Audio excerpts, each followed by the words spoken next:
Hello students. So ನಾವು ಈ ವಿಡಿಯೋದಲ್ಲಿ ನಿಮ್ಮ 4th ಸೆಮಿಸ್ಟರ್ನಲ್ಲಿ ಬರುವಂತಹ FM ಸಬ್ಜೆಕ್ಟ್ಗೆ ಸಂಬಂಧಪಟ್ಟಂತ 5 ಅಂಕದ ಪ್ರಶ್ನೆ ಫ್ಯೂಚರ್ ವ್ಯಾಲ್ಯೂ ಪ್ರಾಬ್ಲಮ್ನ ಸಾಲ್ವ್ ಮಾಡೋಣ. ಸೊ ಆದಷ್ಟು ಈ ವಿಡಿಯೋನ ಹೆಚ್ಚು ಜನರಿಗೆ ಶೇರ್ ಮಾಡಿ, ನಮ್ಮ ಚಾನಲ್ನ ಸಬ್ಸ್ಕ್ರೈಬ್ ಮಾಡಿ ಮತ್ತು ನಮ್ಮ ವಿಡಿಯೋಗಳನ್ನು ಲೈಕ್ ಮಾಡಿ. ನಿಮ್ಗೆ ಏನಾದರೂ ಡೌಟ್ಸ್ ಇದ್ದರೆ ಕಮೆಂಟ್ ಸೆಕ್ಷನಲ್ಲಿ ತಿಳಿಸಿ. ಸೊ ಕೇವಲ ನಾವು ಇದೊಂದೇ ಸಬ್ಜೆಕ್ಟ್ ಅಲ್ಲ, ಈ ಬಿಕಾಮ್ನಲ್ಲಿ ಬರುವಂಥ ಎಲ್ಲ 84 ವಿಷಯಗಳಿಗೆ ಸಂಬಂಧಪಟ್ಟಂಥ ವಿಡಿಯೋಗಳನ್ನ ಈ ಚಾನಲ್ನಲ್ಲಿ ಹಾಕ್ತೀವಿ. ಸೊ ದಯವಿಟ್ಟು ಸಬ್ಸ್ಕ್ರೈಬ್ ಮಾಡಿ. ಓಕೆ, ಈಗ ವಿಡಿಯೋನ ಪ್ರಾರಂಭಿಸೋಣ. ಸೊ ಪ್ರಶ್ನೆ ಏನಿದೆ, ₹30,000 invested at 5% compounding annually for 10 years. Find out future value.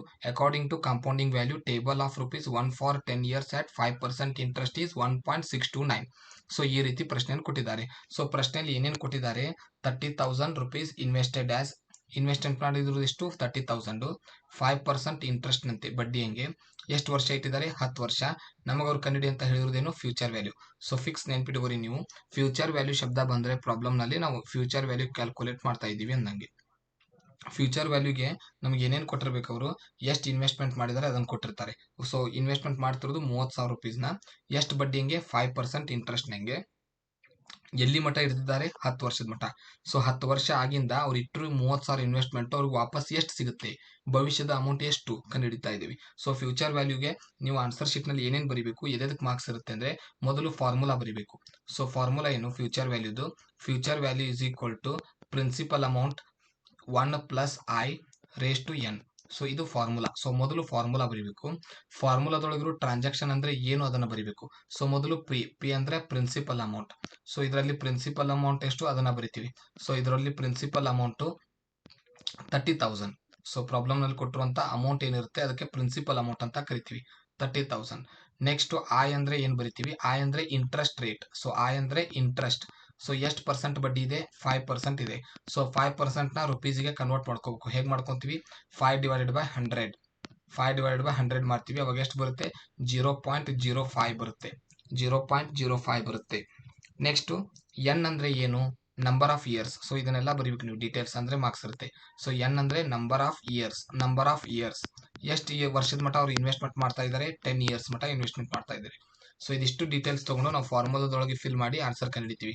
So formula already ಬರ್ದಿದ್ದೀನಿ. ಏನು ಮೊದಲು ಪ್ರಿನ್ಸಿಪಲ್ ಅಮೌಂಟ್, ಈ ಪ್ರಶ್ನೆಯಲ್ಲಿ ಪ್ರಿನ್ಸಿಪಲ್ ಅಮೌಂಟ್ ಎಷ್ಟು 30,000 into bracket 1 common number plus interest ಎಷ್ಟು 5%, ಅದನ್ನು ಕನ್ವರ್ಟ್ ಮಾಡಿದಾಗ ಎಷ್ಟು ಬಂದಿದೆ 0.05 ರೇಸ್ ಟು ಎನ್ ಅಂದರೆ ಎಷ್ಟು ವರ್ಷ ಅವರು ಇನ್ವೆಸ್ಟ್ಮೆಂಟ್ ಮಾಡ್ತಾ ಇದ್ದಾರೆ.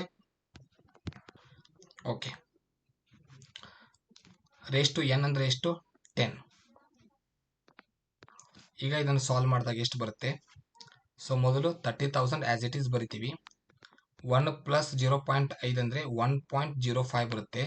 ಸೊ ಇದನ್ನು ರೇಸ್ ಟು 10 ಮಾಡಬೇಕು, ಅಂದರೆ 10 ಟೈಮ್ಸ್ನ 1.05ನ ಇಂಟು ಮಾಡಬೇಕು. ಸೊ ಆಲ್ರೆಡಿ ಅವರು ಇದರಲ್ಲಿ ಪ್ರಾಬ್ಲಮ್ನಲ್ಲಿ ಕೊಟ್ಟು ಬಿಟ್ಟಿರ್ತಾರೆ ಒಮ್ಮೆ ಆನ್ಸರ್ನ ಎಷ್ಟು ಅಂತೇಳಿ.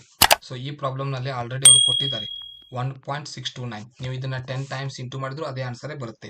ಸೊ ಅಮೌಂಟ್ ಏನಿದೆ 30,000 ಆಸ್ ಇಟ್ ಈಸ್ ನಾವು ತೊಗೊತೀವಿ. ಸೊ 30,000 ಇಂಟು ಮಾಡಬೇಕಾಗಿರೋ ವ್ಯಾಲ್ಯೂ ಅವರೇ ಕೊಟ್ಬಿಟ್ಟಿದ್ದಾರೆ. 1.05ನ 10 ಟೈಮ್ಸ್ ಇಂಟು ಮಾಡಿದರೆ 1.629 ಬರುತ್ತೆ, 1.629. ಸೊ ಇದನ್ನು ಈಗ ಮಲ್ಟಿಪ್ಲೈ ಮಾಡಿದಾಗ 30,000 ಇಂಟು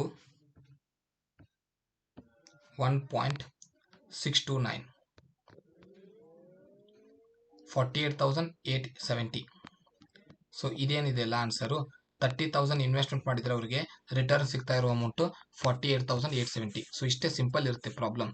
ಫಾರ್ಮುಲಾ ಬರೀದಕ್ಕೆ 2 ಮಾರ್ಕ್ಸ್ ಇರುತ್ತೆ, ಅದನ್ನು ಎಸ್ಟಾಬ್ಲಿಷ್ ಮಾಡೋದಕ್ಕೆ 1 ಮಾರ್ಕ್ಸ್ ಇರುತ್ತೆ. ಸೊ ಅದನ್ನು ಫಿಲ್ ಮಾಡಿ ಅದನ್ನು ಸಾಲ್ವ್ ಮಾಡಿದ್ದಕ್ಕೆ ಇನ್ನು ಉಳಿದಿದ್ದ ಮಾರ್ಕ್ಸ್ ಇರುತ್ತೆ. ಸೊ 5 ಮಾರ್ಕ್ಸ್ಗೆ ಈ ಸ್ಟೆಪ್ಸ್ನ ಫಾಲೋ ಮಾಡಬೇಕಾಗುತ್ತೆ. ಸೊ ಮುಂದಿನ ವಿಡಿಯೋದಲ್ಲಿ ಸಿಗೋಣ. Thank you.